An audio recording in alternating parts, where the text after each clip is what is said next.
When you signed your deal with G Unit, like, how were you treated? Did they give you a good deal? Like, what were 50 Cent's I'm deals gonna like tell at you, the I had time? the same entertainment lawyer as Mac 10 and E40, Robert Lieberman, and he told me, I'm gonna take this contract. I'm gonna put a few marks on it because that's, protocol. But the deal is what it is. 50 basically told me the same thing.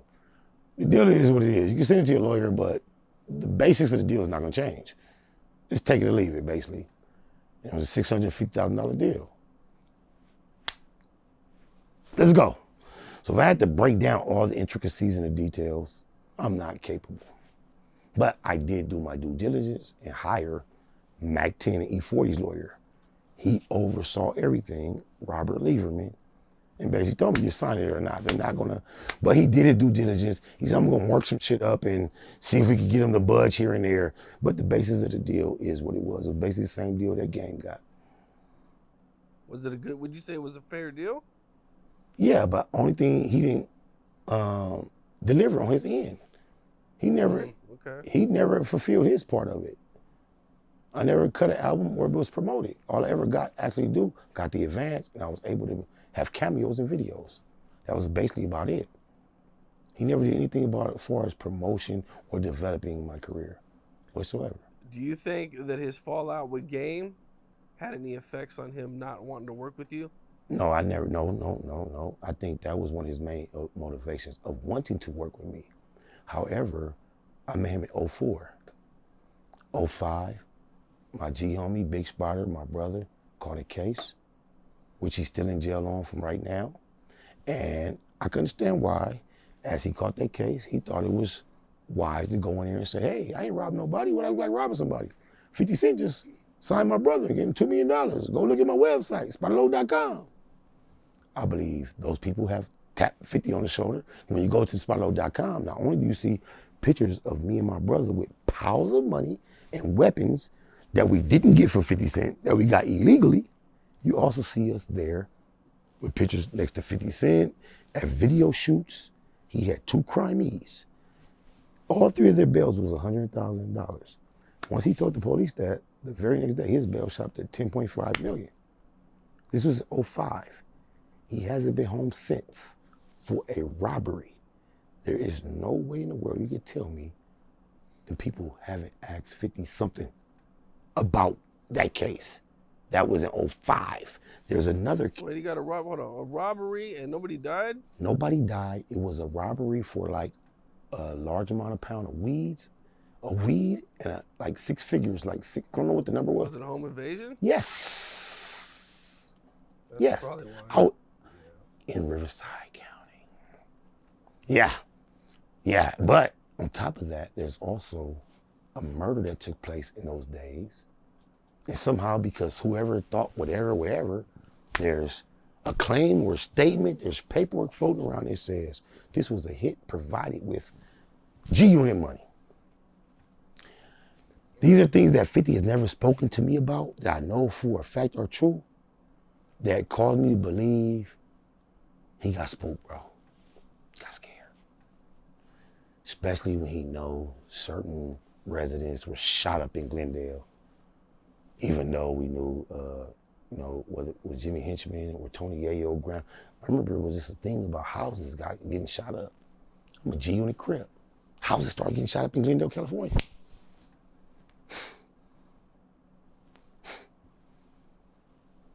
Now, did you see 50 Cent going after Jim Jones and Mano?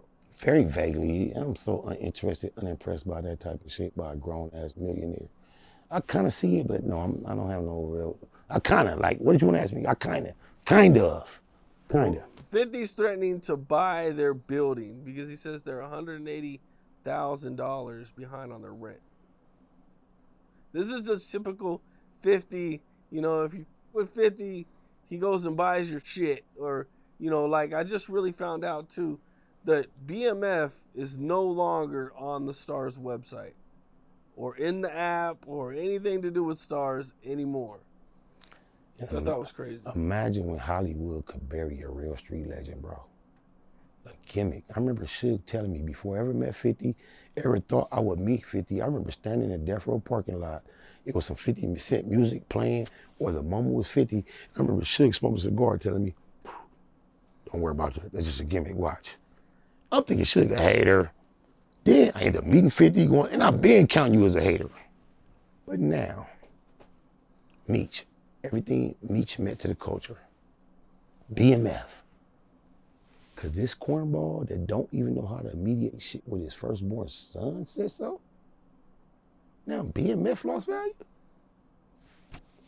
How?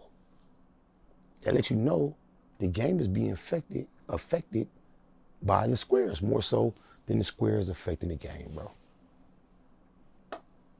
Any that is comfortable getting on camera saying, oh, Chris Lighty died, they called it suicide. His family didn't believe that. They thought it was something else. So I personally funded an investigation into his murder. How are we asking about anything street or G related? You're comfortable funding murder investigations to try to prove the police wrong that said it was suicide, only according to you, because his family wanted you to. Imagine the gangbang culture bending to what people's parents request. The number one rule to be a real stump down street is saying, my mama and them say, if you can't get over that, you can't participate. If you ain't a hard-headed kid ready to break the rules and get a whooping, go against what your parents say. He said the only reason he investigated the murder is because Chris Lighty's mama wanted him to. You're not a gangster. If you can't turn your back on your parents' wishes, you can never be a gangster. How many parents want your kids to be a gangster? Right. You saw Scarface. What happened when he tried to come in with that money? She didn't want it. Remember Tony started washing them dishes? What if Scarface said, okay, mommy, I'm sorry, mommy. Okay. No, Tony, I wash dishes, give me a job. That ain't what gangsters do, bro. I don't give Puto mama know me. I love you, Mama Cynthia. She know. There's nothing I'ma do. She don't even like the name Puto. Can you imagine your son being named Puto? Met him when he was grown already? He already got a name like Tarzan, Rare Rest, Randy. Everybody love him. He has Mexican in his blood. And y'all come this black nigga calling him Puto. Every time she heard the word, she said, I don't like that name. She couldn't stand it. After he died though, his first birthday, she popped up on me. She called me, bro, you home? Yeah, got something for you. She gave me a goblet I'm gonna cherish forever. It's inscribed with Puto on it. I love you. She hate that name, but she get it now, you feel me? Because it was never disrespect. It was me having a friend he had some Mexican in his blood. He got first cousins that's 100% Mexican. They were on the same street. His mama is half Mexican, or his grandmama was half Mexican.